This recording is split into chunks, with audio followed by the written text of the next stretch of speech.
Chance ఇస్తాను. గురుమూర్తి గారు నమస్తే అండి, బ్రేక్ఫాస్ట్ న్యూస్కి స్వాగతం. సో ఏంటి నిన్న మంగళగిరి మొత్తం గుంటూరు అదంతా కూడా కోలాహలంగా ఉంది. సభ సక్సెస్ అయినా రెస్పాన్స్ ఎలా ఉంది? మీరు ప్రకటించినటువంటి 10 అంశాలు బీసీ సమాజంపై ఎటువంటి ముద్ర వేశాయి, ఎటువంటి ముద్ర పడబోతోంది?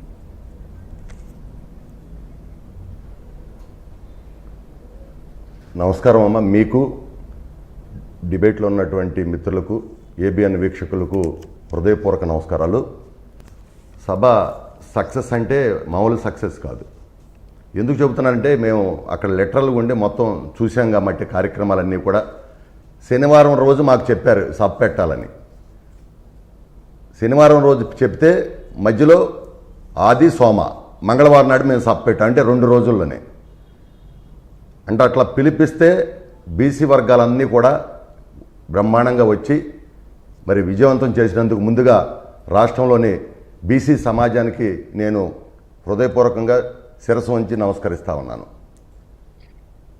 రెండో విషయం, ఈ బీసీ డిక్లరేషన్ ఏదైతే ఉందో ఈ బీసీ డిక్లరేషన్ అనేది ఈ రాష్ట్రంలో దగాపడ్డ బీసీలకు, అణిచివేయబడుతున్న బీసీలకు, హత్యలు కావించబడ్డ బీసీలకు, మోసపోయినటువంటి బీసీ సమాజానికి రాబోయేటువంటి రోజుల్లో ఒక ఉన్నత స్థితిని తీసుకెళ్ళటానికి, వాళ్ళ అభివృద్ధికి కానీ సంక్షేమానికి కానీ చరిత్రలో ఇది ఒక మరపురాని సంఘటనగా మిగిలిపోద్ది. ఈ బీసీ డిక్లరేషన్ కూడా బీసీ సమాజమే తయారు చేసుకుందాం. ఈ డిక్లరేషన్ మేము ఏదైతే నిన్న ప్రకటించామో ఎట్లా తయారు చేసుకున్నామంటే, మేము జోనల్ వారీగా రౌండ్ టేబుల్ సమావేశాలు పెట్టి అక్కడ ఎవరైతే బీసీ సంఘాలు ఉంటాయి, మేధావుల్ని, వీళ్ళందరినీ కూడా మొత్తాన్ని పిలిచి ఒక చర్చ చేశాం. జోనల్ స్థాయిలో, జిల్లా స్థాయిలో చేశాం, మండల స్థాయిలో జరిగినాయి. అదేవిధంగా ఈ విధంగా ఇంత పెద్ద ఎత్తున చేసి వాళ్ళ దగ్గర నుంచి వచ్చినటువంటి ఏ అయితే సమస్యలు కానీ వినతులు కానీ ఉన్నాయో వాటిని గత వారం రోజులుగా మా యనమల రామకృష్ణుడు గారు, అచ్చెన్నాయుడు గారు, కొల్లు రవీంద్ర గారు ఆధ్వర్యంలో మేమే కూర్చుని ఈ 10 కాదమ్మా, ఇంకొక విషయం కూడా చెప్పాలి, 142 కులాలకు సంబంధించి కూడా చాలా డీటెయిల్గా ఇచ్చాం. కాకపోతే నిన్న అన్నీ కూడా అక్కడ అంత పెద్ద ఎత్తున జరిగినటువంటి కార్యక్రమంలో అన్ని విషయాలు చెప్పలేకపోయాం. 142 కులాలకు కూడా మేము ప్రతి కులానికి ఏం చేస్తామని కూడా చెప్పాం ఖచ్చితంగా. ముఖ్యంగా మా బీసీ కులాలంటే కుల వృత్తులు చేసుకుని, ఉదాహరణకి ఒక గౌడ కులాన్ని చూసుకుంటే చెట్లెక్కి దిగటం అనేది ఎంత కష్టతరమైన పని చూడండి.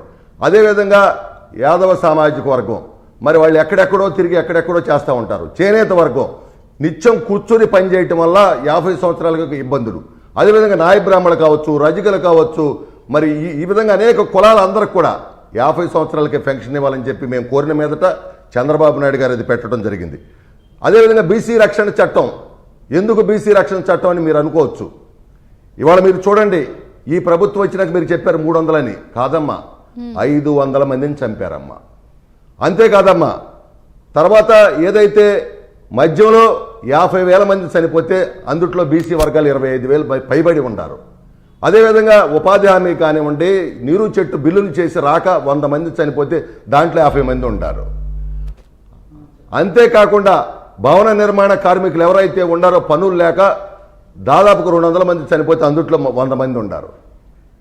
దాంతోపాటు దాడులు, ఎంత భయంకరమైన దాడులు మీరు చూశారు. ఇవాళ అక్కడ జరిగినటువంటి ఏదైతే రేపల దగ్గర జరిగినటువంటి చెరుకుపల్లిలో ఒక బిడ్డ ముద్దయిపోయాడమ్మ, కాల్ చేస్తే ఏంటి ఆ పాపం చేసి, ఏం పాపం చేశాడమ్మా ఆ బిడ్డ? తన అక్కను ఏడిపించినందుకు ముద్దయిపోయాడు.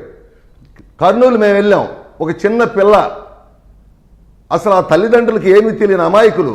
బాధ అనిపిస్తుంది నిజంగా. ఎన్ని లిటరల్గా మేము వెళ్ళాం కాబట్టి బాధ అనిపిస్తుంది. ఎందుకు చెబుతున్నానంటే ఆ బిడ్డను అత్యాచారం చేశారమ్మా గంజాయి మత్తులో. ఈ గంజాయి ఎవరమ్మా సప్లై చేసేది? జగన్మోహన్ రెడ్డి కాదా?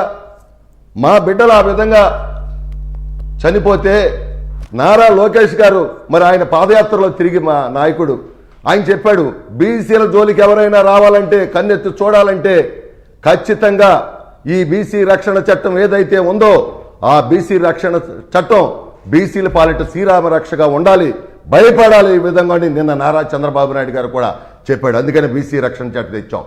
ఇవాళ మేము తెలుగుదేశం ప్రభుత్వం 2014 అధికారంలో వచ్చినప్పుడు సప్లాన్ నిధులు తీసుకొచ్చి చాలా పెద్ద ఎత్తున ఖర్చు పెట్టాం, అన్ని శాఖలకు నిధులు ఇచ్చాం. కానీ ఈ ప్రభుత్వం వచ్చిన తర్వాత ఒక్క రూపాయి ఇవ్వకపోగా 75,000 కోట్ల నిధులు దారి మళ్ళించారు. అందుకనే చంద్రబాబు నాయుడు గారు చెప్పారు 1,50,000 కోట్లతో 5 సంవత్సరాల్లో బీసీ సప్లాన్ పెట్టి ఖర్చు చేసే బాధ్యత తీసుకుంటామని చెప్పారు. మరి ముఖ్యంగా స్థానిక సంస్థల రిజర్వేషను మీకు తెలుసో లేదమ్మా, అసలు బీసీలంటే కుల వృత్తులు చేసుకుని బతకటమే మన పని అనుకున్నాం మేము. ఆ రోజుల్లో మాకు తెలియదు.